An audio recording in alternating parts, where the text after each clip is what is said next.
बिहार का पहला AI summit संपन्न हो चुका है और इस संपन्नता में कई असंपन्नता है। बहुत सारे इश्यूज मुद्दे उठे हैं। सबसे पहला तो यही मुद्दा उठा कि उसमें जो स्पीकर बुलाया गया वो पता नहीं कैसे कैसे अजीब अजीब से लोगों को बुलाया गया, सारे नेताओं को भर दिया गया।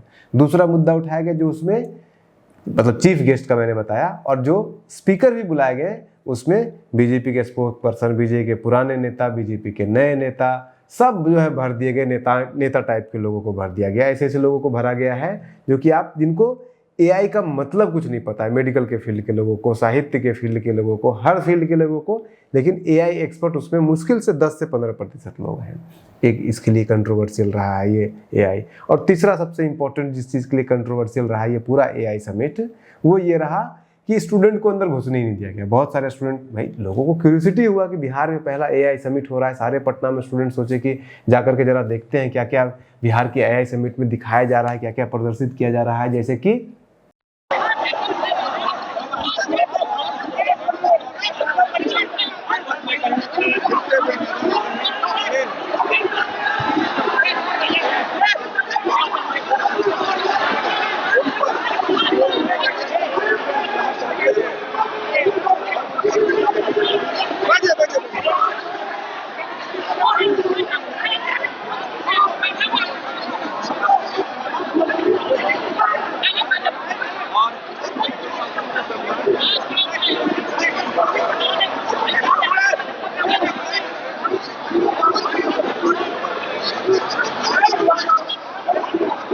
हिंदुस्तान का जब एआई समिट हुआ दिल्ली के अंदर, गलगोटिया यूनिवर्सिटी ने इसको जिस तरह से बदनाम किया, वहाँ पे एआई रोबोट और वो सब जो मामला चला था, उसी तरह से बिहार का भी जो एआई समिट हुआ उसका कहीं कुछ नहीं। भाई बिहार का एआई समिट किस चीज़ के लिए फेमस हुआ है?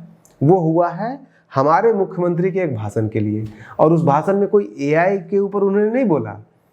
अभी मैं देखता हूँ एआई जनरेटेड यदि कोई कैमरा होता है, यदि मान लीजिए पटना में लगभग 4000 सीसीटीवी कैमरा लगा और यदि एक बार हरे गमछे वाले को पकड़ना है और एक बार खाली कह दीजिए आई को कि हरा गमछा वाले को खोजिए, कितना जल्दी पकड़ा जाएगा? पकड़ा जाएगा कि नहीं पकड़ा जाएगा? तो मैं किसी के तरफ इशारा नहीं कर रहा हूँ, लेकिन मेरे लिए अपराधी का जांच नहीं है साथियों, ये ध्यान। वो कैमरा के ऊपर बोल रहे हैं, हरा गमछा के ऊपर बोल रहे हैं, हरा गमछा से पहचान करके, कैमरा से पहचान करके, यानी कि एआई का जो कैमरा है वो हरा गमछा से पहचान करके अपराधियों को या अपराध को खत्म करेगा। इस तरह का कास्टेस्ट कंट्रोवर्शियल स्टेटमेंट के लिए फेमस हुआ हमारा एआई समिट, बिहार का पहला एआई समिट। जिस तरह से हिंदुस्तान का एआई समिट जो दिल्ली में हुआ वो गलगोटिया यूनिवर्सिटी के लिए फेमस हो गया, चीन का जो है रोबोट और हिंदुस्तान का रोबोट बना दिया गया। उसी तरह से बिहार का एआई समिट उस स्टेटमेंट या फिर स्टूडेंट को अंदर नहीं घुसने देना या फिर इसमें जो स्पीकर बुलाए गए उसके लिए फेमस हो गया। उसके जो चीफ गेस्ट थे उसके लिए वही चिराग पासवान को बुलाया जा रहा है।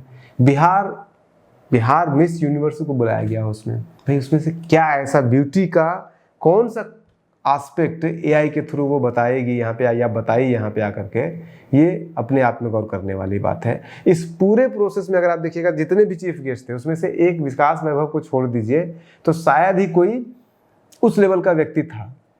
अच्छा, विकास वैभव भी आए नहीं, वो वीडियो कॉन्फ्रेंस से कर दिए।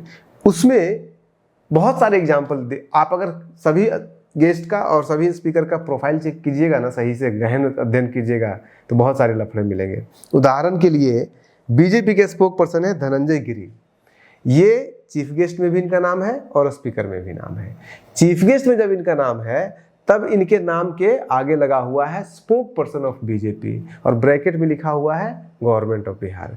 भाई चीफ स्पोक पर्सन अगर बीजेपी के थे तो वो गवर्नमेंट ऑफ बिहार के एम्प्लॉय कैसे हो गए, या बिहार का रिप्रेजेंट कैसे कर सकते हैं, वो बिहार सरकार को रिप्रेजेंट कैसे कर सकते हैं जब तक कि सरकारी किसी पद पे ना हो। वो एक पार्टी को रिप्रेजेंट कर रहे हैं, वो एक पार्टी के स्पोक पर्सन है, वो बिहार सरकार के स्पोक पर्सन नहीं है। ये सबसे बड़ा चीज़। अब उसमें अगर आप जाकर के स्पीकर का उनका देखिएगा तो वो दिखाएगा कि बीजेपी का मीडिया पैनलिस्ट है। अब बीजेपी का मीडिया पैनलिस्ट है या स्पोक पर्सन है, ये दोनों जगह दो अलग अलग बात लिख रहे हैं। आपको लग रहा होगा कि दोनों एक ही चीज़ है, लेकिन दोनों अलग अलग चीज़ें हैं। स्पोक पर्सन का मतलब होता है कि कोई भी मीडिया का व्यक्ति उनको फ़ोन करके, उनको वीडियो कॉल करके या फिर उनसे डायरेक्ट संपर्क करके कह सकता है किसी मुद्दे पे, किसी भी चीज़ के ऊपर उनका बयान, उनका कमेंट ले सकता है। लेकिन जो मीडिया पैनलिस्ट होते हैं वो अपने मन से या कोई मीडिया वाला उनको डायरेक्ट फ़ोन करके उनका बयान नहीं ले सकता है, उनका आधिकारिक नहीं माना जाता है। मीडिया पैनलिस्ट वो होते हैं जिनको पार्टी अधिकृत तो करती है, लेकिन किस चैनल पे कौन मीडिया पैनलिस्ट क्या स्टेटमेंट देगा ये पार्टी तय करती है। यानी कि अगर आप एक चैनल चला रहे हैं तो आप पार्टी को फ़ोन करेंगे, पार्टी आपको बताएगी कि ये हमारा मीडिया पैनलिस्ट है, इनसे इसके ऊपर स्टेटमेंट ले लीजिए। तो स्वतंत्रता उतनी नहीं होती है, स्वायत्तता उतनी नहीं होती है मीडिया पैनलिस्ट को। तो ये पहले क्लियर कर दें। मतलब चीफ गेस्ट के लिए बुलाना था, चीफ गेस्ट में नाम देना है तो स्पोक पर्सन हो गए, स्पीकर में हुए तो मीडिया पैनलिस्ट हो गए। मतलब जितना बड़ा जगह पे बुलाया गया उतना बड़ा उनको पद दे दिया गया। सबसे बड़ा चीज़ कि गवर्नमेंट ऑफ बिहार का कैसे पद दे दिया गया। इसी तरह से आप प्रणव प्रकाश हैं, हेल्थ सेक्टर में ये काम करते हैं और इनको एआई के लिए ले आया गया है इनको। और सबसे इम्पोर्टेंट, ये नालंदा के हैं और बीजेपी के नेता हैं। 2014 में ये लोकसभा चुनाव आम आदमी पार्टी से लड़ चुके हैं और उसके बाद फिर जब आम आदमी पार्टी का कुछ नहीं हुआ तो ये फिलहाल बीजेपी में गए हुए हैं। बीजेपी का पूरा जो है वो एकदम कार्यकर्ता बने हुए हैं। ऐसे आपको भरे हुए लोग मिलेंगे। उत्तर बिहार से ज़्यादा तो उत्तर प्रदेश से लोगों को बुला लिया गया है इस एआई समिट में।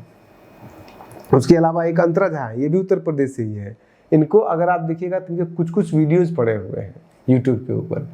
जिस व्यक्ति को सही से 2 लाइन 4 लाइन अंग्रेजी नहीं बोलना आ रहा है, आप चाहें तो उसको उनका वीडियो हम नहीं दिखा सकते हैं आपको, क्योंकि कॉपीराइट हो जाएगा। तो आप जिस व्यक्ति को 4 लाइन अंग्रेजी सही से नहीं बोलने आ रहा है उसको एआई समिट में बुला लिया गया है और बिहार के छात्रों को ये कह के बाहर कर दिया गया है इस एआई समिट में कि अंदर जगह ही नहीं है। बाकी आप समझदार हैं, आप समझ सकते हैं कि इस एआई समिट के नाम पे क्या किया गया है। बंदरबाट किया गया है, नौटंकी किया गया है कि इस नौटंकी में सारे कार्यकर्ताओं को खुश कर दो। 2 दिन के लिए होटल, 3 दिन के लिए होटल में रहेंगे, बड़ा अपना लाइफ से जिएंगे और जाकर के बाकायदी करेंगे अपने क्षेत्र में जाकर के, देखो हम कितना पावरफुल आदमी हैं या फिर हम कितने जो है वो पहुंच वाले, हम कितने ज्ञानी हैं कि हमको एआई समिट में बुलाया गया है। आपको एआई समिट में इसलिए बुलाया गया है क्योंकि आप किसी खास दल, खास पार्टी, खास विचारधारा से संबंध रखते हैं। और एआई समिट का अगर ये हाल है तो इस प्रदेश के अंदर क्या स्थिति है हायर एजुकेशन की, या क्या भविष्य हो सकता है एआई टेक्नोलॉजी का, ये आप खुद अंदाज़ा लगा सकते हैं। आप बने रहिए न्यूज़ हंटर के साथ। नमस्कार।